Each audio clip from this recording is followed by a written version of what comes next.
Brahma teng pundi, Pak? Brahma anak kula to? Nggih. Bapakmu Bram. Ndi? Lah nika Brahmane. Bram, ngadeg kok le. Diluk ae. Diluk ngadeg. Niki calonipun dados santri wonten ing Ngabar niki. Iki lho. Ya Allah gantenge. Pak kula pek angsal, Pak. Pek piye maksude? Nggih kula pek anak. Lek ngepek sak bapake no. Bu, ya Allah. Lho, lek ngene lho, lek nganti bocahe kangen goleki terus piye? Bapak ngono piye jajal? Stop, intermezzo. Budrek aku, Bu. Tak omongi. Sugeng dalu Cahayu genduk Nimas Ayu Winong Nawangse. Nggih, jeng dalu, Pak. Wis bacutan pirang-pirang bengi. Piye wis kesel apa urung nggih? Dereng. Sik semangat ya. Semangat, Pak. Mbah profesional yang ngono kuwi. Apa Semangat yang sekali. membuat sampean kok iso semangatnya sangat luar biasa walaupun beladegan? Karena warga Gontor ini kompak sekali Pak nontonnya. Banyak penontonnya mengharapkan kita pentas dengan sepenuh hati. Nanti kalau kita capek ya gelo yang nonton. Oh iya bener. Terus kompak ya biayi kene ya. Nggih, leres. Buktine kabeh madhep rene kabeh ya. Ya nggih to Pak, lha madhepe pundi? Ana sing madhep rono siji nguyuh. Lah iya. Wis kaya ngono kuwi katresnane Piyai Ponorogo iki kaya ngono kuwi. Nong, mula ya wedi dadi seniman iki penak lho dadi seniman. Kowe aja dadi apa-apa, aja dosen, aja PNS, seniman wae. Lah teng napa? Lho, seniman iki lak hobi to. Kowe nembang lak hobi to. Nggih. Nah, aku ndalang ki ya hobi, kanca-kanca ki ya hobi. Lho, ing ngatasi hobi kok iso dadi profesi. Wong seneng-seneng kok entuk dhuwit. Kuwi sing kudu disyukuri kaya ngono kuwi. Lah sing ngantuk-ngantuk niku napa nggih seneng, Pak? Kuwi ora ngantuk kuwi menghayati ngono lho. Menghayati. Urung-urung nyampluki kancane kok iki ora. Winong iki ora. Iya. Iki lho nduk sampean iki nembango sesideman iki. Pamundhut ngono ya. Sing apik ya nduk ya. Nggih. Kaya aja kalah walaupun ada Mbak Silvi Kumalasari. Ning sing tak anggap Silvine Madangkaraki sampean. Iya. Jenengan asline salting to Pak wit wau, Pak. Jenengan Sopo? Jenengan. Lah masalahnya apa salting? Lah enek wonten Mbak Silvia. Weh, kowe kok ngerti weh? Grogi ta jenengan wau Ayo iki lho keter lho tanganku. Ayo. Lah piye mendina ndelok TikTok iki terus kok ayo. Ayo apa? Ya tetep awakmu ya apik, becik ayo. Coba kowe dadi bintang tamu harian iki. Ayo. Ayo. Bawane ya komplit ya Nduk ya. Nggih. Iya. Ngono ora kedawan to kuwi anu apa jenenge? Napane? Kuwi lendange semone ora kedawan to. Mboten ni lah teng napa? Kok ketok keluar kelawer. Tak sawang kok kene kaya Anoman nggo buntut to. Mboten. Iya. Mboten lah sedaya nggih ngoten lho, Pak. Oh iya, apik. Dandang gula meneh ning Genti Slendro iki. Ayo. Coba nggih. Ayo. Ya Nduk, Winong.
Ora syukur ki piye to nong. Delok to, sampe nembang piyai sakmene mbiyane kabeh nyawang sampeyan. Kuwi dadi energi yang sangat luar biasa. Urung sing ning YouTube ribuan penonton mirsani sampeyan. Mula lek dadi sinden aja sok sambat, dadi sinden kuno aja ngono. Diniati ini adalah pengabdian kepada nusa dan bangsa. Sinden ki apik, Bu Kesi mergo iso nyinden pernah keliling 5 benua di dunia. Lho kaya ngono kuwi. Sampeyan ya ngono, iso numpak pesawat, iso ragat kuliah lah mergo nyinden to. Lah iya, dadi sindene cucuk timbangane drep. Iya. Nggih, Pak, siap. Pangestunipun nggih, Pak. Iya, tak mangestuni banyu mili grojokan, Pak. Ayo ngono kuwi.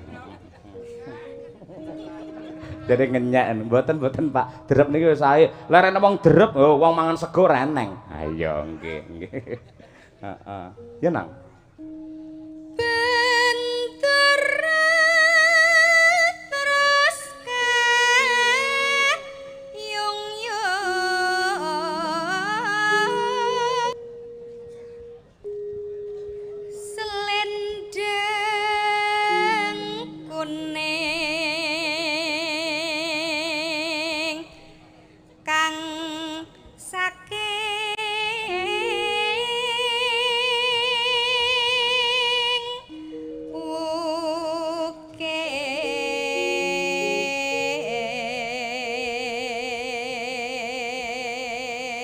Karo mlaku-mlaku rono lho nang ben ngono panggunge jembar kaya ngono. Nah, iki bapak-bapak kuwi ya kepengin mirsani karo sampean. Ngapunten nggih, Pak, kula teng mriki. Oh, lumayan kena nggih vitamin. Ayo. Malah vitamin mana. Ya, Nduk. Swara kurang permana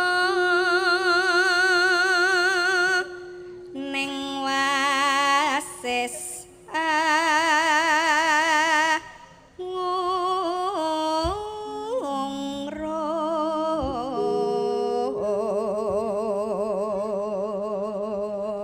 Tembang menika ugi kula aturaken dumateng pepundhen kula Ki Suryanto Karanggedhe ya kepareng monitor. Menika kepareng paring WA kalian kula nderek ningali saking griya Mas kalih titip anak kula nggih. Tasik balita gampang tiba Mas niku. Malah balita ora iki. Ugi salam sungkem dumateng para pepundhen dalang Ponorogo, Mbah Yatno, Pak Manto, Pak Sento, iya lan ugi sanes-sanesipun. Ngono. Ya Nduk, Nang. Angrum marang bendera Tiah sulis tiya pijer ngincangake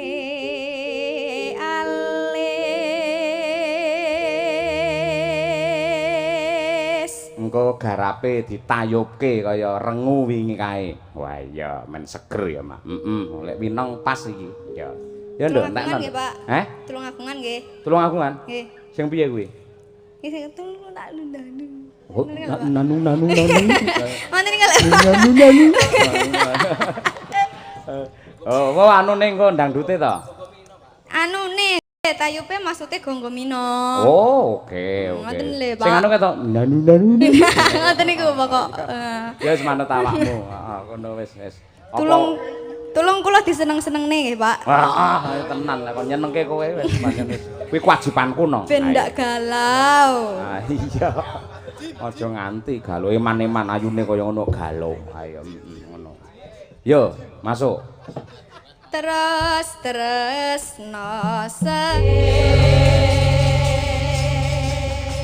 luar biasa.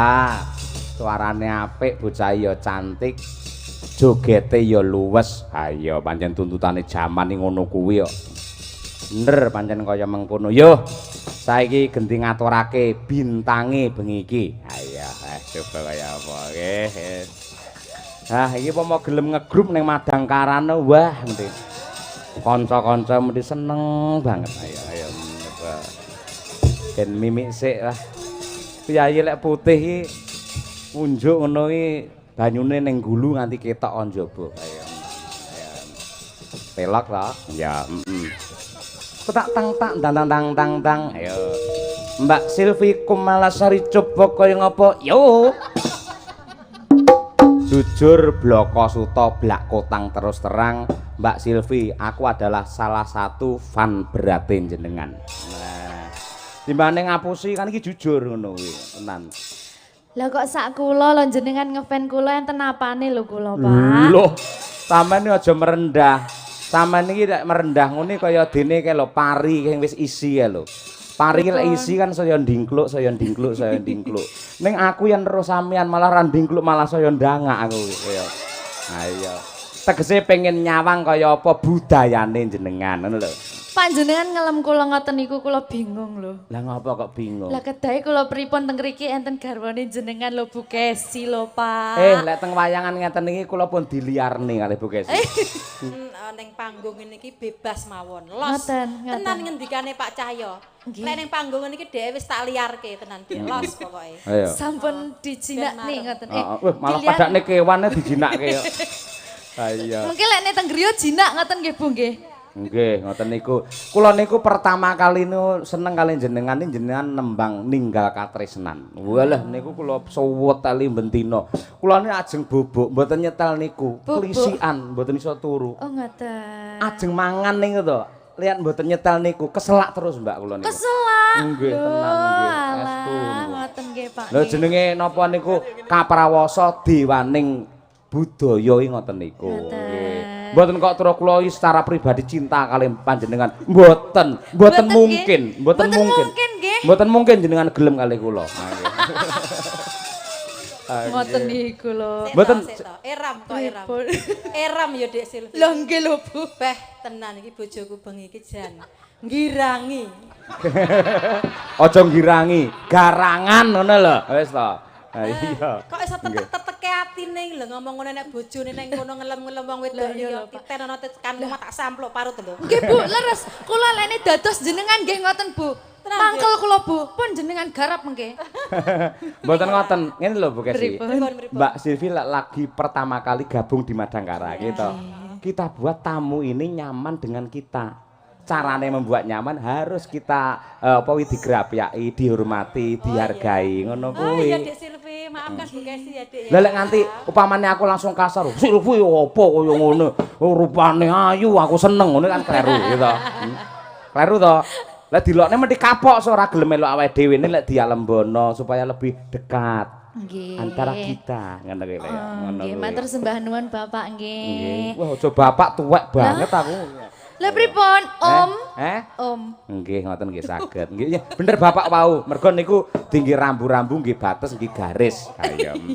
Kedah enten garise nggih Pak nggih. Nggih, ngoten Nggih, niku. matur sembah nuwun Bapak. Nggih. Monggo Sembah menyapa nuwun, para Ibu. lenggah nika monggo, Mbak. Nggih, saderengipun kula aturaken sugeng dalu kagem sedaya mawon para warga Melarak Ponorogo. Gontor. Gontor. Nggih. Gontor Ponorogo. Matur sembah nuwun rawuhipun Pak Bu ingkang sami tumplek blek dados tunggal teng mriki. Mugi-mugi panjenengan sedaya tansah manggih karahayon. Amin. Tumplek napa, Mbak? Tumplek blek. Ah iya, tumplek blek. Apa to tumplek blek iki? Dados tunggal wis dadi siji ngenten lho, Pak. Dadi siji ya. Niku nganu to, kata-katane Bu Kesi nika pas teng YouTube kula ningali lho kok apik. Kata-katane tumplek blek akhire tak contoh. Oh, alah nggih. Nyonto sing apik-apik mboten Lah napa-napa. nggih, sae to Pak niku. Sae, ning Bu Kesi ngoten niku sing ngajari kula asline. Nggih, ngoten niku. Dadi lek jenengan kudune matur nuwun mboten kalih Bu Kesi ning kalih kula. Nggih. Nggih Pak nggih. Nggih, sami-sami. Alah, mbuh aku iki. Aku iso bingung dhewe, iso bar apa ora wayangane ayo. Wes. Panitia le pinter golekne bintang tamu wes jan iso. Nggih, matur sembah nuki.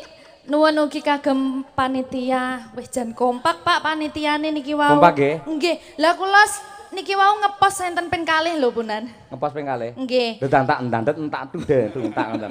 Mboten kula bidal saking hotel niku diposne teng griyane Pak. Sinten mau Mak? Mas Bowo. Nggih, teng riku kula ken maem. Nggih. Mas Pak Bowo. Bowo matur sembah nuwun. Lah nika piyaine. Nggih, matur sembah nuwun. Mesti mau ngejak foto kalian jenengan mesti. Malah. Nggih. Oh, mesti pengen panitia pengen foto kalian jenengan. Ojo kok panitia kula pengen. Lah ngoten niku. Terus Mbak, terus. Ini hanya untuk penyegaran. Nggih, terus ditawani maem kula Pak, Mbak nyuwun napa? Sate kambing napa sate ayam? Terus nggih. Terus Kula mboten Pak, kula diet nggih. Sajake kan nggih sungkan ngoten. Nggih. Terus kula nggih ayam mawon lek ngoten. Oh, ngoten kula wau nggih ditawani kali panitia. Napa Pak Dalang kopi napa teh? Aku ya omong susu. Nggih, nggih kesehatan lho niku Pas ya 5 sempurna nggih to. Nggih. Lajeng ngoten Pak Iwan Kancil. Nggih, Pak. Pak Iwan Pundi Kancil. piyayine Pak Iwan Kancil wau? Nggih, matur sembah nuwun. Baru kula Pak kula tak teng panggung nggih selak sungkan kula mengke ngoten. Sik to Mbak engko ae sik ning kene. Dados kula minggahe jam 12 wau mboten napa nggih. Jane sampeyan tak enteni ke jam 7 mau lho Mbak ngono. Tegese aku pengen silaturahim, pengen setelanku mbanyol apa, lagune apa ngoten niku. ngoten lho, nggih. Dina rada bengi le munggah kula rada napa niku kaya ilang bayu otot kula ngoten niku nggih. Ngoten niku. Ning bareng jenengan pun munggah wah tenan Mbak nggih nggih. Jenengan Tulungagunge pundi to, Mbak? Kula ngunut Pak, Tulungagung ngunut. Lho, Kecamatan ngunut karo Pasar Sapi ngendine? Sing diapali kok pas niku. Lah sing viral kan niku. Nggih Bang Jo niku lho puntine kan Bang Jo. Nggih, mboten sampe Pak, lene saking Kilen Pulau Sari, Kecamatan Ngunut, desane Pulau Sari niku ngunut sing paling Kilen Pak, mboten sampai pasar. Jenengan desane napa? Pulau Sari. Pulau Sari. Oh, alah Pulau Sari. Kalih Sarian puntine? Ya Allah. Lah mosok sak desa ora enek kuburane. Nggih. Nggih. Mboten sampai Pak, sareane tebih kok. Oh, nggih. Mun to mengke kula Sherlock. Wah iya, nggih. Siap. Mbak Nembang, iki sik ninggal katresnan sik aku pengen kuwi secara langsung iki kaya apa. Langsung ngoten nggih, Pak. Nggih, ngoten niku. Dadi niku mboten berperan sebagai dalang mboten. Kaya sing ditanggapne kaya sing disunatne kula niki. Dadi njaluk dhewe kula nggih ngoten. Nggih. Anu, Pak, Brahma teng pundi, Pak? Brahma anak kula to? Nggih. Endi? Lah nika Brahmane. Bram, ngadeg kok le. Diluk ae. Diluk ngadeg. Niki calonipun dados santri wonten ing Ngabar niki. Iki lho. Ya Allah gantenge. Pak kula pek angsal, Pak. Pek piye maksude? Nggih kula pek anak. Lek ngepek sak bapake no. Bu, ya Allah. Lho, lek ngene lho, lek nganti bocahe kangen goleki terus piye? Bapak ngono piye jajal? Stop, intermezzo. Budrek aku, Bu. Tak omongi. Wah, iki lek ngene iki rasa dinengne lek iki ngene iki. Sik to. Ada apa istriku? Siap. Dipek sak bapake. Pede men to sampeyan. Maksudnya ngene lho, ben kok kan ora tega bocahe sik kelas 6 SD kok. Lek pamane karo Mbak Silvi digoneng Tulungagung. Lek nganti sing ngopen iki tanggapan terus kok iki. Ngono to, gek garwane pembalap pisan, ya to. Sing ngopeni sapa kan kudu niliki rono. Piye Bram keadaanmu ngono kuwi. Sampeyan pengen dipek tenan? Enggak Brama kok.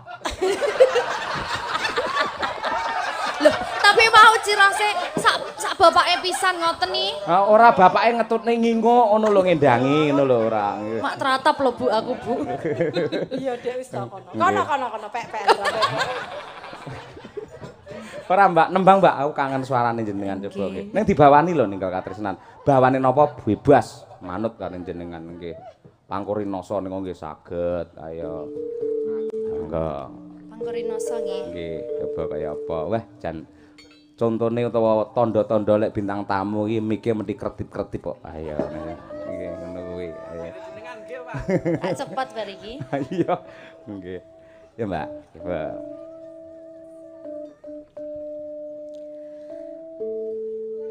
Rina sayaka rasa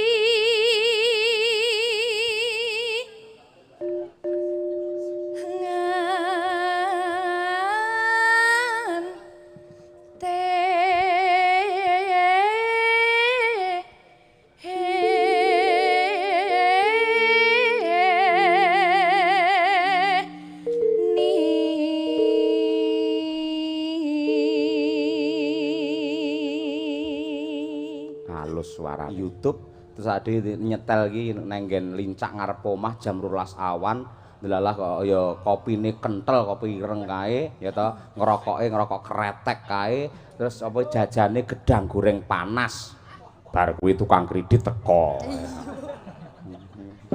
ini Mbak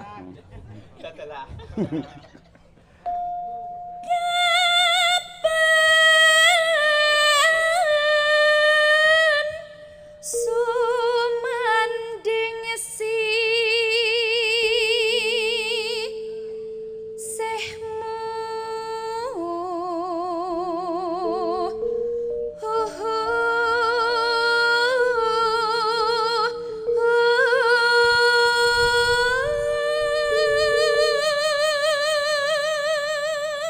nggih wah jan Mbak Silvi nembang Pangkurinoso wedang jaene teko. Wah, jan pas iki. Mendhi dikekne aku ya mendhi nggih. Jenengan pesen to niki wau? Pesen. Nggih teng warung mriko. Nggih, nggih. Kula nggih jenengan pesene, Pak. Napa? Pesene. Purun napa pengen napa? Purun, susu. Susu. Walik ora. Nggih. Saiki blocking ngene, Mbak. Blocking. Sampeyan kokono ya to karo nembang. Heeh to. Mlaku alon-alon ke arah sini. Nyapa Mas? Aku sih omong karo sinden kaya Pak, monggo Pak. Nggih, nggih. Matur nuwun ya Mas ya. Muga-muga jenengan tetep panjang punjur lo jinawi Kertarejo. Ayo nggih sembah nuwun. Kokono Mbak. Saking ngriki. Heeh, alon-alon ning mlakune tek alon-alon wae karo nembang ning kok. Ngeten. Lha kuwi kaya mindring lek kuwi ora. Tek alon-alon seng. Ngono. Heeh. Kaya biasane, heeh. Biasane kula ngeten, Nak. Lah, aja kuwi kaya dioyak kredit lek kuwi ora kecepeten. Ya. Iya. Ratriri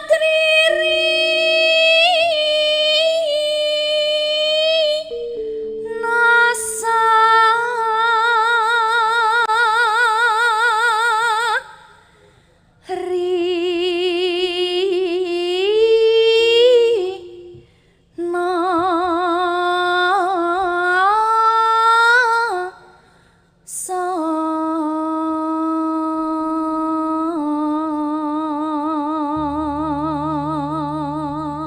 gur ngene iki tok aku ndredeg dhewe nyapa ya.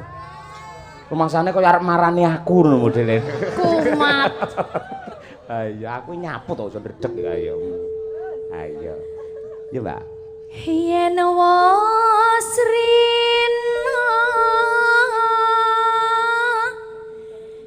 hinggal ratri kang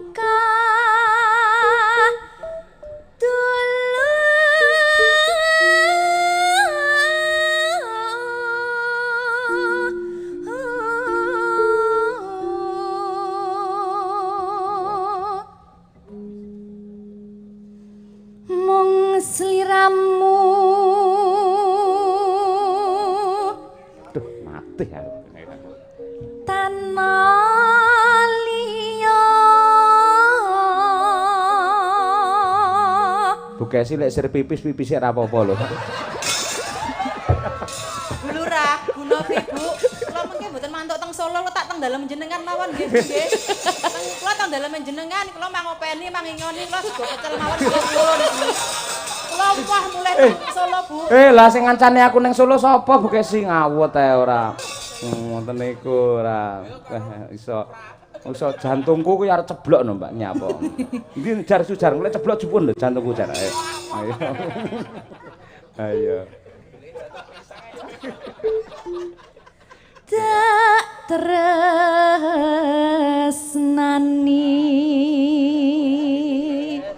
lahir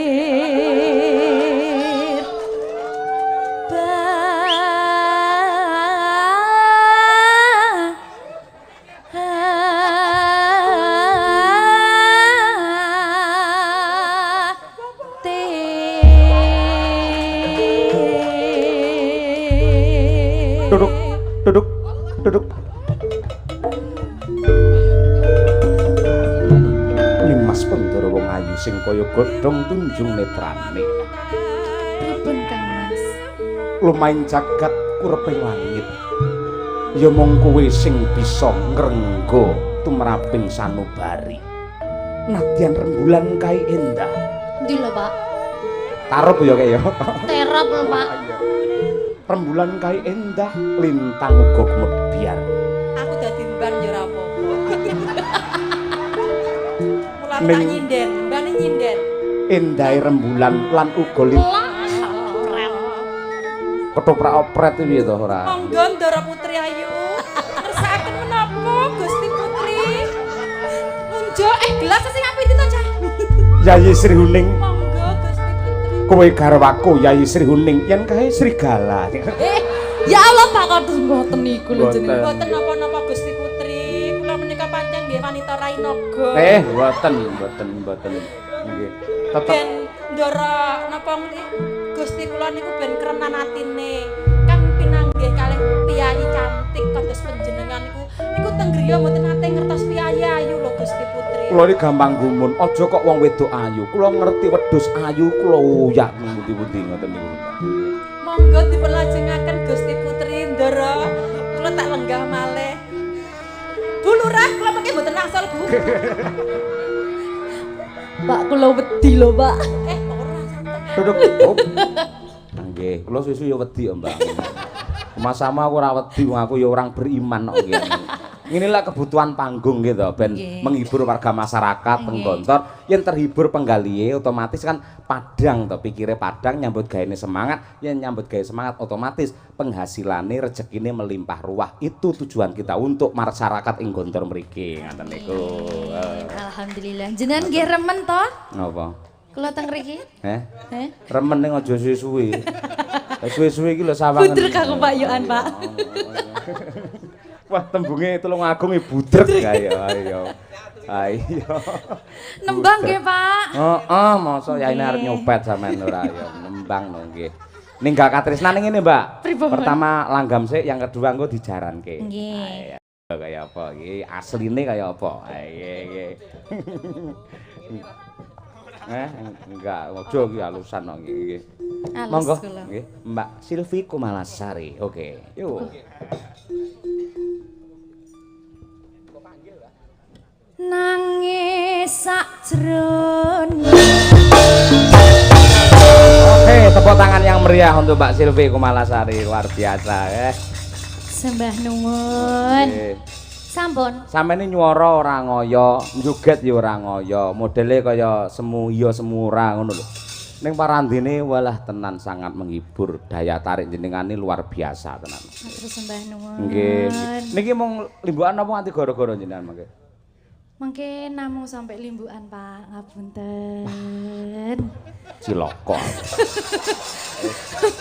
Dateng napa? Wah, jan wis Ngapunten. ilang otot bayuku ini. Mengke kula langsung tindak teng pati. Oh, tindak. Oh, iya. Anu. Napa? Bidal. Bidal, Pak. Oh, teng pati. Bidal Dadi teng lek pati. awake dhewe ampun ditindakke. Nggih, ngapunten. Lek pengen sinau basa mangke mang WA kula niki sing bener napa, Pak? Ngoten niku. Parane panggah ngoten niku lho, Bu.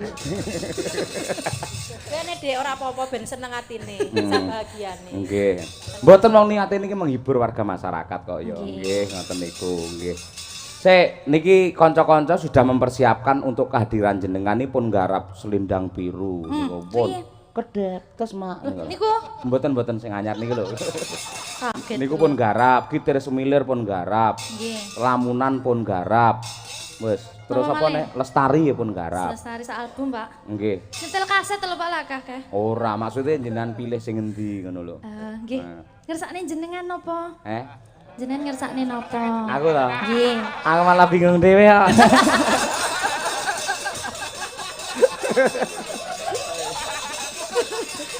Brahma bubuk Bram. Ayo nggih.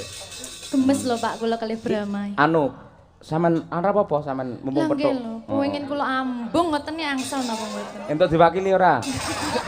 Diwakili ibuke maksude ora ayo. Sampun bukesi wau sampun kula ambung. Nggih. Gilirane Brahma. Heeh. Niki sing putrane jenengan sing 3 mboten nderek? Sing anu Mboten kula tinggal teng omah no. Lah melu kabeh kula kaya brayut malian kok. Ayo.